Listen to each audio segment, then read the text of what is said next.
Jean-Florent de Vallière was a French artillery officer of the 18th century. He was lieutenant general of the King's armies. In 1726, de Vallière became director general of the battalions and schools of the artillery. Through the Royal Ordonnance of October 7, 1732, de Vallière endeavoured to reorganize and standardize the King's artillery. He significantly improved the method used for founding cannons, superseding the technique developed by Jean-Jacques Keller. He thus developed the de Vallière system, which set the standard for French artillery until the advent of the Gris-Beauvais system. De Vallière system. Whereas numerous formats and designs had been in place in the French army, de Vallière standardized the French sizes in artillery pieces by allowing only for the production of 24, 12, 8 and 4-pound guns, mortars of 12 and 8 French inches, and stone-throwing mortars of 15 French inches.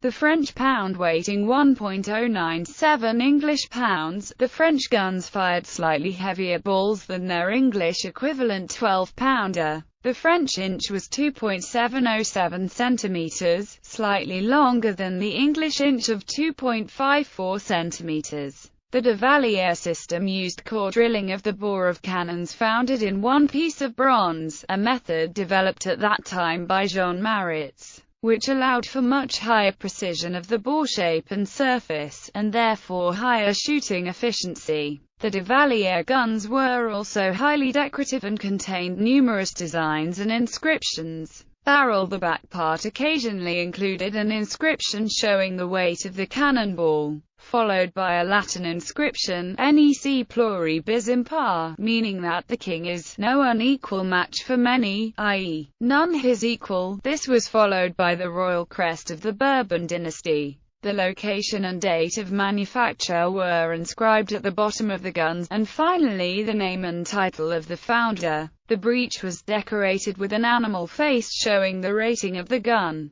Breech design. The guns had cascabel designs which allowed to easily recognize their rating. A 4-pounder would have a face in a sunburst, an 8-pounder a monkey head, a 12-pounder a rooster head, a 16-pounder a Medusa head, and a 24-pounder a Bacchus head, or a lion head. Lion head of a 24-pounder, caliber 151 mm. Bacchus head of a 24-pounder, caliber 151 mm. Medusa head of a 16-pounder, caliber 134 mm. Length 300 cm. Rooster head of a 12-pounder, caliber 121 mm. Bird head of a 12-pounder La Tonnerre, caliber 121 mm. Operational activity. The de Vallière guns proved rather good in siege warfare, but were less satisfactory in a war of movement.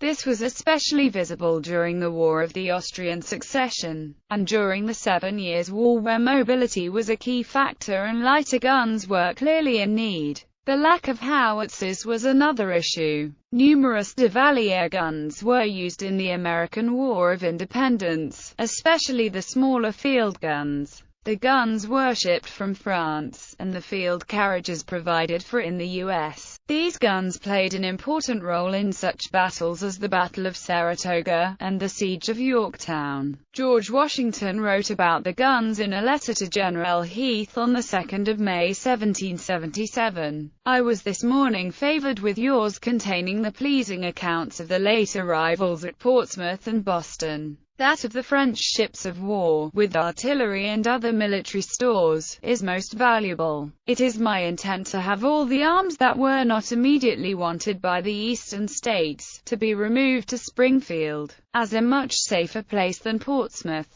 I shall also write Congress and press the immediate removal of the artillery, and other military stores from Portsmouth. I would also have you forward the 25 chests of arms lately arrived from Martinico to Springfield. George Washington, letter to General Heath, the 2nd of May 1777. Obsolescence. Jean-Florent de Vallière had a son, Joseph Florent de Vallière, who became commander of the battalions and schools of the artillery in 1747. who persisted in implementing his father's system. From 1763, Gribeauval, as Inspector General of the French artillery, and second in rank to de Vallière, started efforts to introduce the more modern system that would give France one of the strongest artilleries for the following century. Canon de Fort de Vallière, 1732, Le Pénétrant. Caliber, 84 mm.